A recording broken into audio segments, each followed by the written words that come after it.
we are at Fox Sports Cars in beautiful downtown Marion, Illinois, where this box of 2005 Upper Deck portraits has been staring at me for the past month, so we're going to find out what's inside. Woohoo! Alright. So these have hockey base cards in them? That's right. Okay.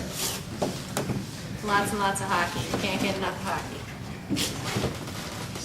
So I'm going to take a sneak peek. Oh, he's actually still playing. I'm pretty happy about that. Maurice Claret. No. No. Wait! No. He's actually in In prison. case anyone didn't catch the sarcasm.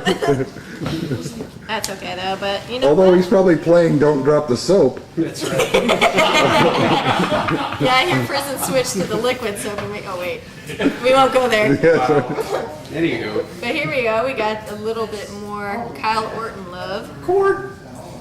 I'll give that to. Welcome to Colorado. Yeah, we'll give that to my boyfriend because I'm a Packer fan and that's just evil.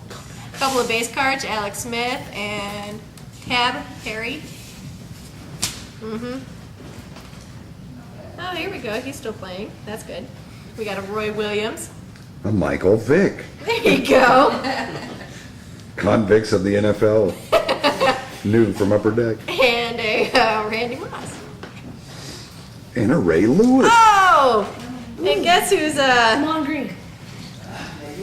guess whose Packer love is still going on? Is, Oh gosh. well, like I said, Amon Green. We got Amon Green. I'm on green. Amon, and of course, to go with it, a Brett Favre 179 of 425. Oh gosh. So all in all, back in 2005, it would have been a very solid box. But having looked at it now, I'm still satisfied. You can't go wrong with an 8x10 autograph. So thank you, Upper Deck. I gotta go.